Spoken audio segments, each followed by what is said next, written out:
Finance and banking এর আজকের আলোচনার বিষয় হলো রিস্ক এন্ড রিটার্ন। আদর্শ বিচ্যুতি কিভাবে বের করে, আদর্শ বিচ্যুতি বের করে সেখান থেকে কিভাবে ডিসিশন নেয়। আজকে আমরা সেই ডিসিশন নেওয়াটা শিখবো এবং আদর্শ বিচ্যুতিতে কিভাবে প্রশ্ন আসে এবং সেই প্রশ্ন কিভাবে অ্যান্সার করতে হয় এই বিষয় নিয়ে কথা বলবো। তো চলো শুরু করি। তার আগে একটা কথা, যারা চ্যানেলকে সাবস্ক্রাইব করোনি প্রথমে সাবস্ক্রাইব করে নাও, আর যারা করেছো তাদেরকে ধন্যবাদ। আর ভিডিওটি ভালো লাগলে অবশ্যই একটা লাইক দিবেন। এবার চলো আমরা শুরু করি। আমরা আদর্শ বিচ্যুতি চ্যাপ্টার অর্থাৎ ফিনান্সের যে অঙ্ক, তার মধ্যে একটা অঙ্ক থাকবে যেটা তোমরা এসএসসি এবং ইন্টার দুই ক্লাসে কমন পাবে। এখানে প্রশ্নটা থাকবে মূলত একটা প্রকল্প দিবে, কয়েকটা বছর মানে সাল দিয়ে দিবে, তার নিচে প্রকল্পের নাম দিবে। এখানে যেমন আমি একটা উদাহরণ দিয়েছি জবা এবং বেবি প্রকল্প, এখানে অন্য যে কোনো দুইটা নাম থাকতে পারে, দুইটা প্রকল্পের দুইটা নাম।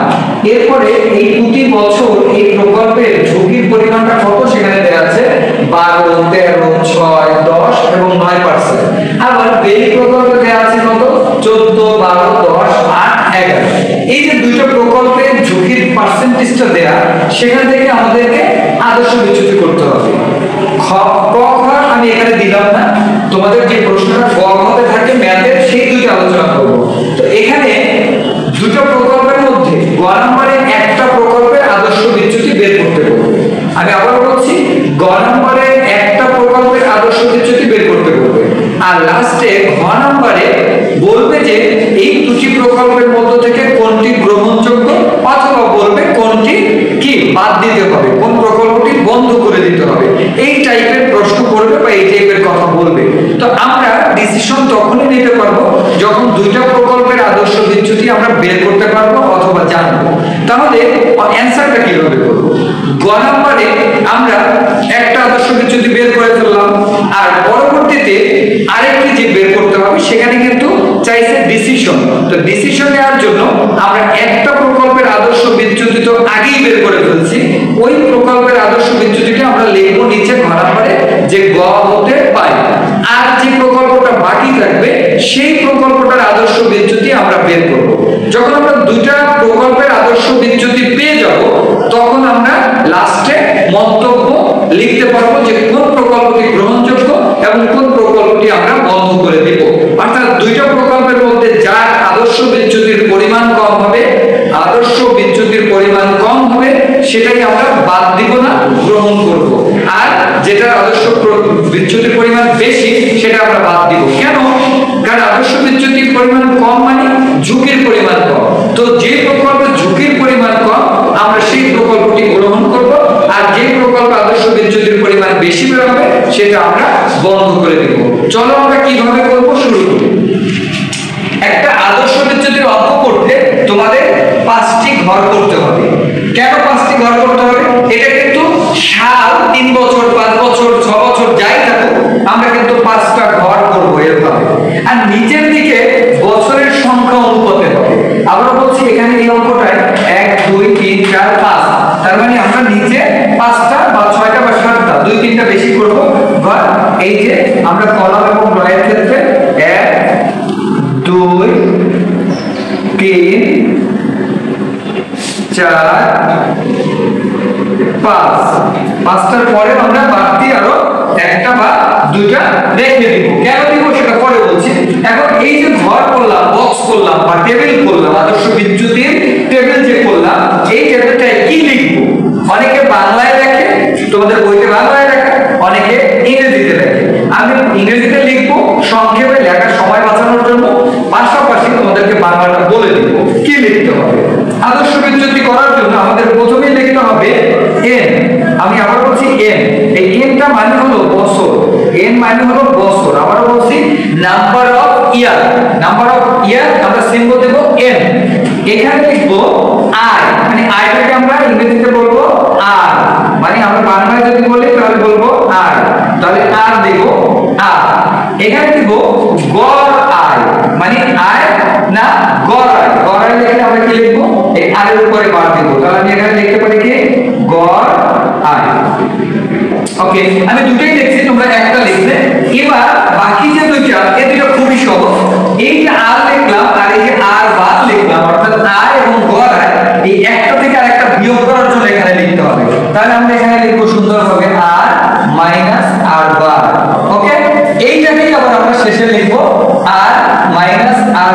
শুধুমাত্র এটাকে বর্গ করব, অর্থাৎ হোল স্কয়ার দেব, এটাকে বর্গ করে দেব।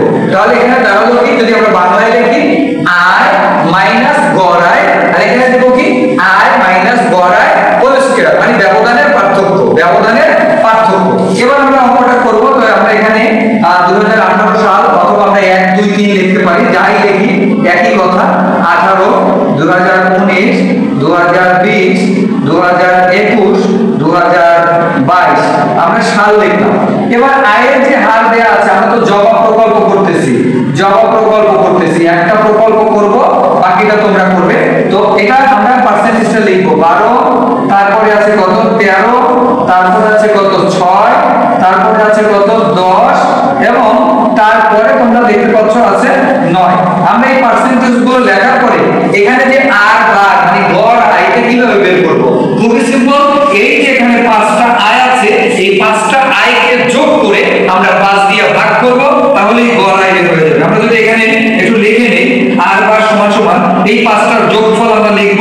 যোগফল কত আছে দেখো, 5 আর 13 আর 12 25 আর 10 35, 35 আর 15 আছে কত 40 50। তো এখানে আছে 50, সুন্দরভাবে দেখি আমরা 50 আর ভাগ দিব 5 দিয়ে, তাহলে আছে কত 10। আবার আমি দেখছি 20 25 25 25 50। ওকে, এবার এই যে 10, এই 10 আমরা এখানে প্রত্যেক ঘরে বসিয়ে দেব।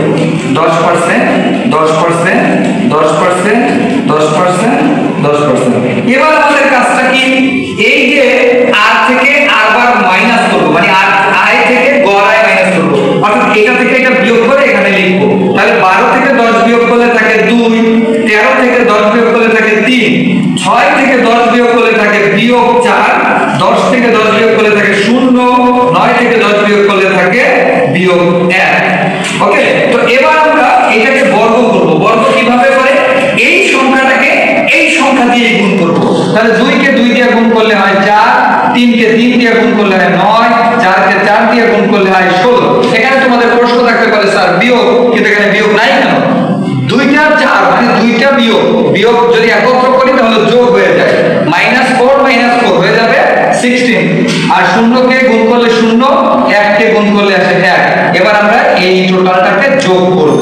টোটালটাকে যোগ করলে আসে কত দেখো, 16 আর 10 26 আর 4 30। এখানে আসে কত 30। তাহলে আমরা এখানে লিখতে পারি summation r - r bar whole square সমান সমান 30। এই যে যোগফলটা পেলাম, এবার আমাদের আদর্শ বিচ্যুতির কাজ। আমরা সূত্র লিখব। আমরা জানি আদর্শ বিচ্যুতি সমান সমান সূত্রটা কি, উপরে লিখব r minus r bar whole square, এটা হলো সামেশন দিয়া, আর নিচে n মাইনাস 1। এই মানটা লেখার পরে আমরা এখন মানটা বসাবো রুট ওভার, এটার মান কত পাইছি 30। এই উপরে লিখব 30, নিচে কত আসবে, n ছিল 5 বিয়োগ 1, তাহলে রুট ওভার উপরে 30, নিচে আসবে 4। তাহলে এই 30 কে 4 দিয়ে ভাগ করব, আসবে কত, আমি একটু তোমাদের সুবিধার্থে এখানে লিখে দিচ্ছি। 30 কে 4 দিয়ে ভাগ করলে আসে হলো 7.5, আর এটাকে রুট ওভার করলে তোমরা পাবে 2.74, 2.74। এই যে 2.74 পেলাম, এটা হলো জবা প্রকল্পের আদর্শ বিচ্যুতি। এখন আমাদের গ নাম্বার প্রশ্নের অ্যানসার শেষ, কারণ চেয়েছে আদর্শ বিচ্যুতি নির্ণয় করো। তোমাদের কাছে আমার রিকোয়েস্ট থাকবে কোন প্রকল্পটি বন্ধ করে দেওয়া উচিত গাণিতিকভাবে বিশ্লেষণ করো। এটা আমরা তখনই বিশ্লেষণ করতে পারবো আমরা যখন ঘ নাম্বারে যে, অর্থাৎ এটা তো গ করলাম, ঘ নাম্বারে যে আমরা লিখব গ হতে পাই যে জবা প্রকল্পের আদর্শ বিচ্যুতি 2.74। এবার আমরা ঠিক সেম ভাবে টেবিল করে বেলি প্রকল্পেরটা বের করব। বেলি প্রকল্পেরটাও সেম ভাবে বের করে আমাকে বলবে আদর্শ বিচ্যুতি কত।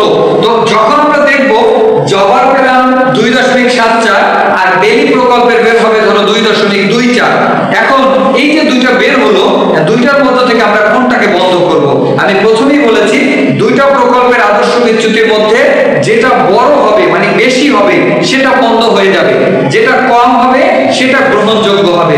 আমরা লাস্টে অঙ্ক করার পরে মন্তব্য লিখে দিব যে দুটি প্রকল্পের মধ্যে জবা প্রকল্পের আদর্শ বিচ্যুতি বেশি, বেলি প্রকল্পের আদর্শ বিচ্যুতি কম, তাই বেলি প্রকল্পটি গ্রহণযোগ্য এবং জবা প্রকল্পটি বন্ধ করে দিতে হবে। এইটাই হলো ধন্যবাদ সবাইকে।